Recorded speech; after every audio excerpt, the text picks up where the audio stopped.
Hey guys, Nick here and welcome back to another video. Today we're going to be taking a look at the Hollyland Lark 150, which is a wireless microphone system similar to that of the Rode Wireless Go 2. And we're going to be drawing a lot of comparisons between the two in this video.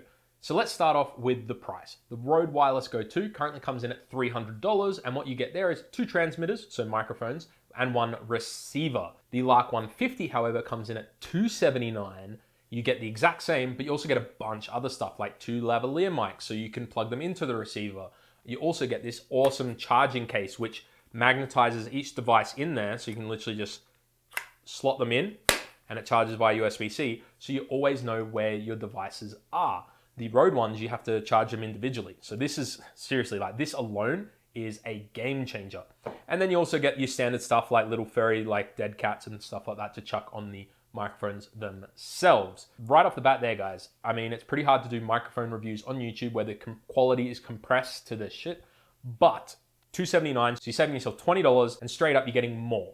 You're getting lavalier mics, which you have to buy separately for the Rode. You're getting a charging case rather than a little carry pouch. Like, I mean, straight up there, you should just buy it. There is a link in the description below if you want to check it out, because if you're in the market for the Rode Wireless Go, this should be on your radar. What I want to talk to you here about is, I guess, the usability of this wireless microphone system. Quality-wise, I feel that you're going to find them pretty comparable. I actually don't own the Wireless Go, but I've watched enough videos on YouTube now to get an idea of how it sounds, and using this for the past month or so, they're very similar. It's a wireless microphone system. You're not going to notice a massive difference in audio quality. So later in the video, we will do a bit of an audio test, like a distance test and all that sort of stuff.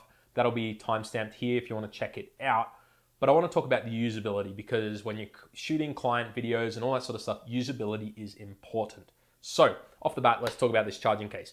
Great in concept, but number one, it's bulky. So this takes up a fair bit of space in your camera bag, but I feel like the benefits sort of outweigh that. The thing I don't like about this case is this. So this hinge has 2 positions. It's either shut or open, and it is so easy to shut, and it has so much force when it shuts that it is dangerous. Like that's gonna hurt. And I wish it had more of a stiffer hinge, because I'm constantly like look at that. Like it's so hard to get it out, because you got to like kind of hold the lid open with one finger and then pull your devices out. So that's kind of annoying. It also doesn't carry the lavalier mic. So if you want to use the lav mic, and I suggest you do, because the quality is better than that of the inbuilt microphone on these little transmitters, you have to carry them around in a separate pouch anyway. So it's like, this is great, but I mean, apart from the fact that it charges it, you still need another bag to carry the bits and bobs around.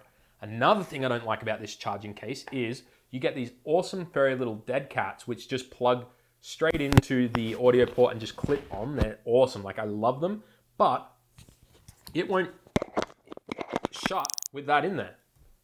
So it defeats the purpose. It means you also, if you want to carry around these furry windsocks, you have to have another case for these, which it doesn't actually come with. So all of a sudden you've got this charging case, which is awesome, but you need another case to carry all the accessories around. And in terms of ease of use, you probably want to use these, because if you don't want to hook the lavalier mic, although you get better quality, this is going to be a godsend. And I have a cat. This is pretty easy to lose. You know, cat's going to go for this. So there is that. The other thing I've noticed is that the on and off buttons on these devices, it's a 3-second push and hold, and they're quite mushy buttons. And so like, I feel like I'm really waiting a while for these things to turn on. And I get it, you don't want to turn it on by accident, but like if you're in a professional shoot, 3 seconds is wild. And it's 3 seconds for each device. You got to turn one on, 3 seconds, you got to turn the receiver on, 3 seconds. And that's kind of a bit of a pain. Now, in terms of battery life, you are going to get about 7 hours on the receiver, about 4 hours on the transmitter. Like I said, you get 2 transmitters in the box, so that's pretty good. Honestly, I'm never recording for that long, so I've never really had an issue with battery. Like I said, I literally just, you put them in the case, it recharges them as while they're in here. I don't know how much more battery life you get out of the case, but the receiver has a little screen on it. It's going to tell you how much battery you have left in the case and on each device. And I find that the rated battery life seems about right. Like I said, I never record for that long. And that's pretty much it, guys. Like, in terms of what I like about this device, I don't see why you'd get the Rode over this. You get everything that the Rode has and more with this charging case, despite its flaws. You get the lav mics, which I feel are a necessity. And in terms of audio quality, I think it's pretty comparable. So with that out of the way, I'll just do a quick audio test. This entire video has been on the Lav mic. So what we're going to do is we're going to switch to the inbuilt microphone on the transmitters.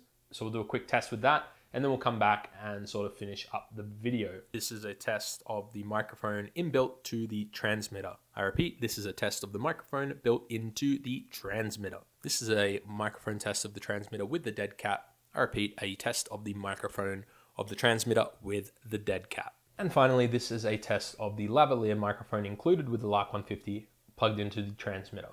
I repeat, a test of the lavalier microphone plugged into the transmitter. So as you can see, like the audio is definitely better with the Lav mic. That just makes sense. But in a sense, if you don't want to carry the Lav mic around with you, like I said, you need another case for that. Using the transmitter is probably going to get you acceptable results. If you want to pick up the Lark 150, it will be linked down in the description below. I think you should really give this one a look, especially if you're in the market for a wireless microphone system. It's cheaper than the Rode, similar quality to the Rode, but you get more. So it doesn't make sense to get the Rode personally. If you enjoyed this video, guys, make sure you hit that thumbs up button. Subscribe to the channel if you want to see more videos like this. And yeah, until the next one, guys, see ya.